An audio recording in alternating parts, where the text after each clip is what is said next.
Hey everyone, and welcome back to Skyblock. We are going to be working on the passive mob farm today, but before we get started with that, I just wanted to give you a quick little looksy-peeksy at how everything's been working so far. So of course the ink sacs and the slimes have all just totally filled up within moments of turning this thing on, and you know, I'm grabbing slime blocks because we're gonna need them later today. I've had some mobs spawn, some passive mobs spawn on the grass platform upstairs, up above me, and you can see squids. Squids are still dying. And I just push them into the hole, and then they end up here. So there are a few more items in here than there were previously, but not so much so that it's like impressive or anything. Yeah, pretty standard. And then, I mean, sugarcane. And this is what's left after I've done tons and tons of emerald trades with villagers. And just, I want to take a quick peek over here again. I am so happy with how this mob farm is working, with how this mob farm, and specifically this sorter system is working, because, like, look at this. We're almost full on sticks. Bottles are full. Spider eyes are full. I mean, this is nuts. This is nuts. I mean, ender pearls have been full pretty much since we turned this thing on. We've got a full, that's what, 9.5 stacks of redstone now? And like, that's not me buying it from villagers. That's what's been naturally generated from witch drops. I mean, you can tell by the glowstone, and I mean the sugar is just a giveaway. This is after I decked out the nano farm with bone meal, still full. I had to resupply the mushroom farm, which is actually something that I would like to work on, because we generate no more trash. Like, essentially our compost pile, which was the mushroom farm, doesn't get any trash anymore. So I was emptying out arrows to be able to sell them, or excuse me, not sell them, but to deposit them into the compost pile. And even then, full on arrows. This is several full inventory. Like, I've cleared this out, sold it all to villagers, cleared it out again, sold it all to villagers again, and now we're at a stack, or basically half a double chat. I mean, it's nuts. This is nuts. I've never seen a skyblock that's like this before. There's so much in the way of resources. So anyway, what we're going to be working on is the passive mob farm. I've made a couple of changes, a couple modifications off camera. It was just a bunch of getting sizing and spacing down. So this is what it looks like now. Because, and let me see, oh, hey, I actually can. Because we're going to have a row of slime blocks and then a row of yeah, it's just sticky piston slime blocks. I don't know. It's going to be weird. So essentially, it's going to be like, we're going to have the sticky pistons facing together like this. And then we need to have our row of slime extending like that. Obviously, we're going to need to destroy the roof here, which is a little bit cause for concern, because then Enderman could theoretically teleport in and maybe grab our grass. I don't know. It'll have to be something that we keep an eye on. But anyway, so this will be the pusher, and then we're going to have, like, if you imagine these glowstone, and we're not going to use real glowstone. I'm not going to use glowstone at all. So if you imagine these extra 5 slimes here on the bottom as glass, that's going to be what pushes our monsters, or passive mobs, into the hole where they die. And then we'll gather their items with the minecart hopper down below.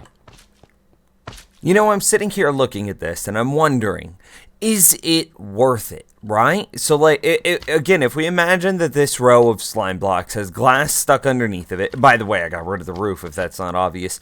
So, glass underneath it, and it's just running back and forth, pushing monsters down into this gap, right? So basically, immediately after these passive mobs spawn, they're going to be pushed into the gap, which, in context of a darkroom mob spawner, is great. But for a passive mob farm, is that really worth it?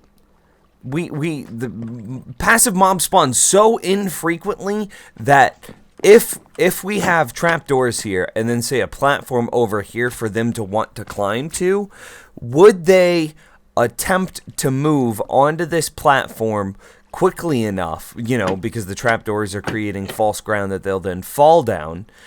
So if we have this platform, would they move over here quickly enough to not affect the rates of the passive mob farm, thus negating the entire like need or reason to have complex redstone attempting to push them off immediately. I don't know. Testing. Believe it or not, hours have passed since that last clip. You know what? I've spent a lot of time looking at it, a lot of time researching it. There's not a whole lot of real clear information on like how passive mob farms work, how passive mobs spawn. There's not a lot of good. It's a lot of speculation. We do know that it's ridiculously slow and it requires grass being properly lit. Some people say that it needs to be exposed to the sky, but we previously had a roof on this and monsters still spawn, or rather passive mobs still spawn, so we know that that's not true. But the big point here is time. Everyone agrees that it takes for freaking ever, which implies it is not worthwhile to build a slime block wall, a sweeper. It's not, sorry, I'm distracting myself here. It's not realistic to build a sweeper to be able to push all of our passive mobs into a hole, because that sweeper is going to be running and creating, you know, X amounts of lag when we're going to get Y amount of drops. Well, the Y amount of drops for the hostile mob farm is a lot. So therefore, the tiny amount of lag that's created is worth the amount of drops that we get. However, with the passive mob farm, I don't think that equation balances out. So we're going to modify this a bit, and we're going to take it into a passive mob farm, meaning we're not going to actively gather the passive mobs, we're going to passively gather the passive mobs. This just looks like a pumpkin vomited all over my passive mob farm.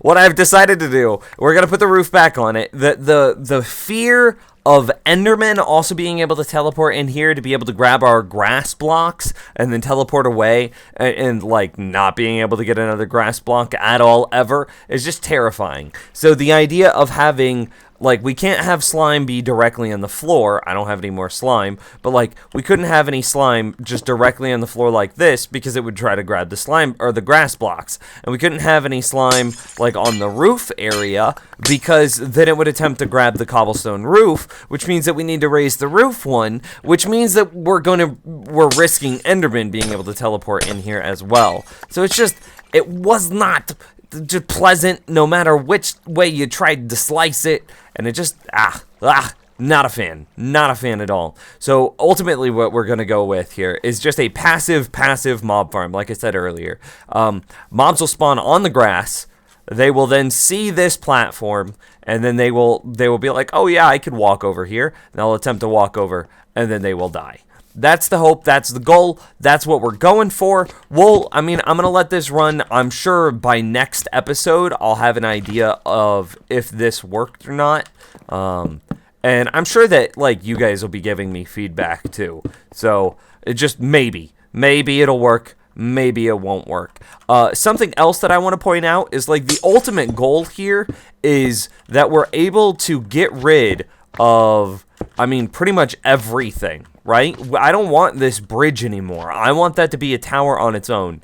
I don't want to have to, like, we got rid of the bridge that's connecting the iron farm to this. We got rid of the staircase that connected the mob farm here.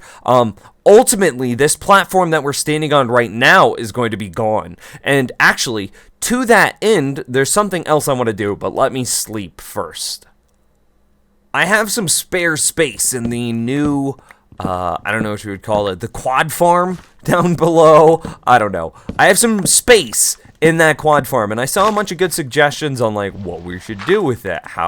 What should we put in that space, and things like that. Well, if we're eventually planning on getting rid of this platform that we're standing on, that means we need to move trees, right? I thought about making a tree farm, but not super big fan of it. But what we could do is, I don't have any stone bricks.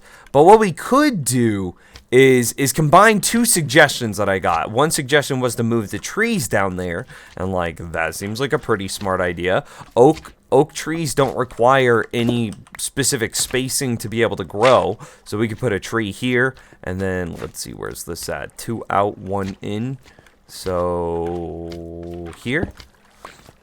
So we could put our oak trees back here, And I have just conveniently 2 saplings there. And then change the rest of this area into some sort of like, actually, like astroturf sort of thing was the other suggestion. So something like just replace it with like dark green wool so that way it looks nice and pretty.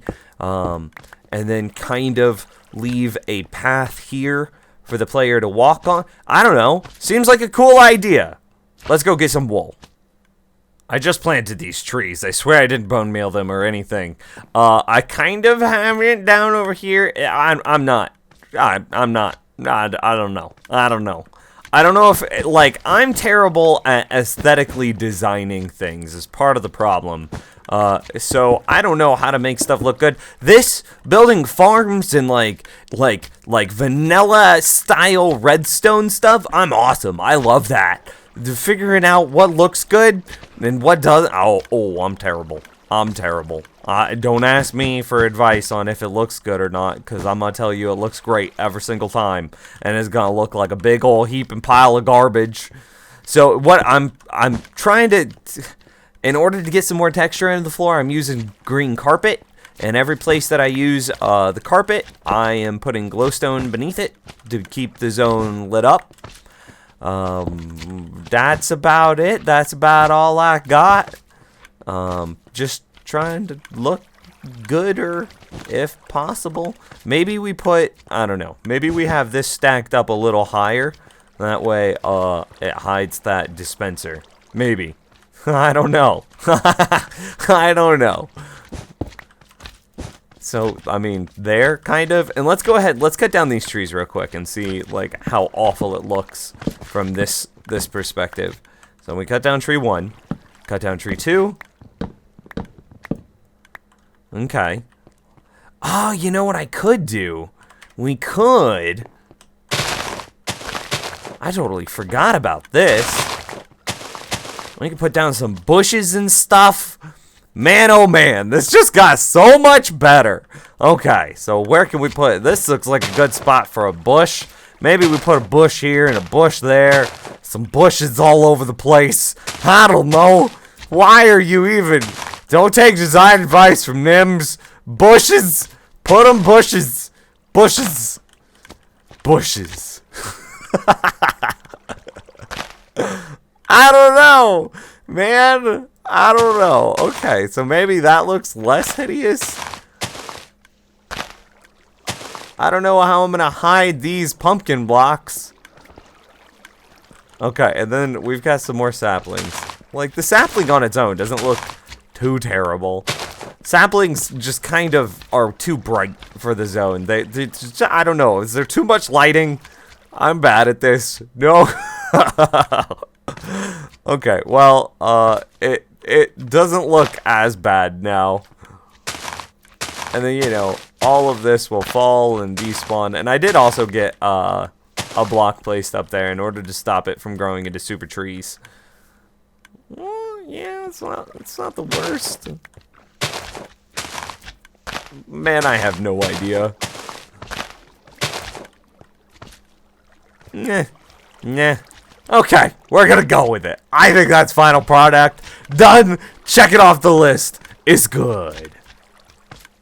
As I was kind of mindlessly running out, trying to figure out what to do after the tree fiasco, I saw that I still had this lever here that was originally going to control the sweeper arm for the passive mob farm, but since we're going with a passive mob farm, what could we make this lever into? And then it kind of dawned on me. We were originally sad because we didn't have a button to be able to control when this sugarcane harvested, because right now we have it all, you know, we have it budded. Oh, hey, look, there it went, all on its own.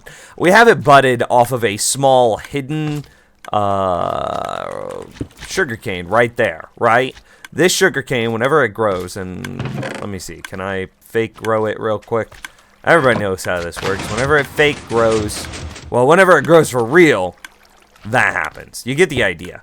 But what if that sugarcane, what if the control sugarcane is taking for freaking ages? Sometimes that happens. Sometimes I just want to be like, yo, push the button, time to harvest. Let's do it. We can make this the time to harvest button. So I'm going to take a look at the redstone now and see if that is a real possibility. And how did this slime ball get here? Slimes belong in there. Ah, that's probably how. Probably jumped backwards around. Okay, so I went, grabbed some purple wool blocks because I love building redstone on my purple wool. I put a torch on the back here. So then we're going to put something like this. Yeah, pretty nice, clean. We've got to be really careful that we don't accidentally power anything with this redstone that's going to be on pretty much all the time. Heck, actually, now that I look at it, we could probably just go a torch here, and then that keeps everything off all the time. Yeah? Which means I don't even need that redstone there. Okay, cool. I like this. I like this so much better than whatever I was planning earlier. And then we're just going to build this straight over. And then, you know, that piston's butted right there. So placing this block is, of course, going to butt it again. So then the plan becomes here. Cool. Doesn't get powered. And then we're just going to take this right over top. Now, what happens whenever I push this button? Bad things happen. Okay, everything just stalled. Why? So that... That's very strange. How do we get this to unstall? Is it broken here? No? Is it being butted somehow?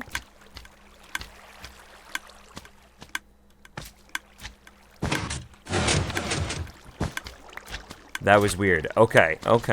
Strange. So maybe I should destroy this block. Let me get back up there. Oh, God, don't suffocate!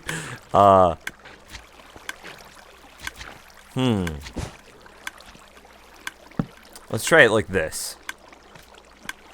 And then maybe there. Yeah, just so that way we're not accidentally powering anything else. That didn't trigger. This looks like, hang on, F5.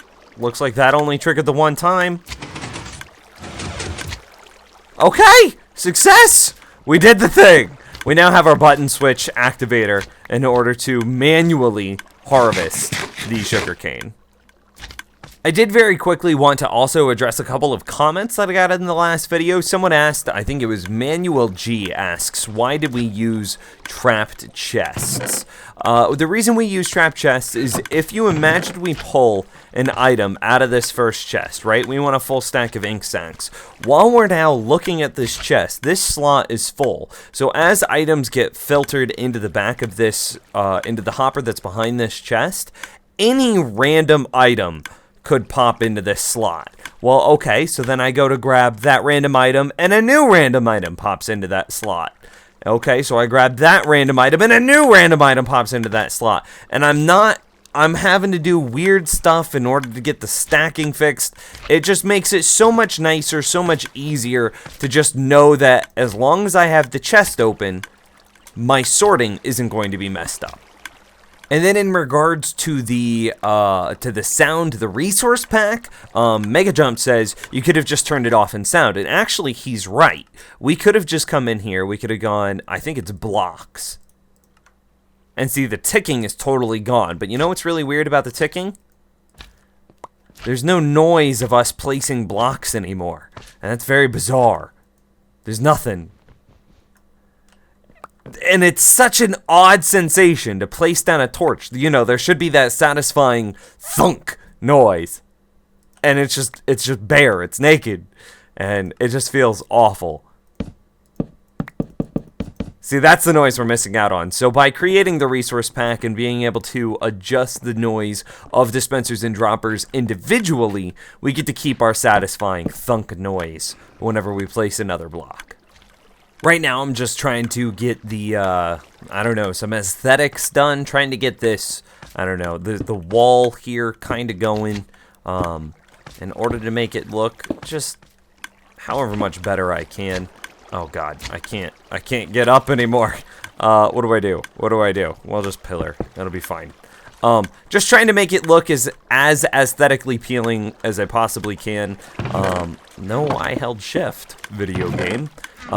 Just you know, doing what I can, whatever's in my power, because, hey, surprise, I plan on releasing both the resource pack for the dispenser and dropper adjustment after this episode, but I also plan on releasing the world download itself. So yay! Everybody's been asking for the world download for a long, long time now, and it's finally coming.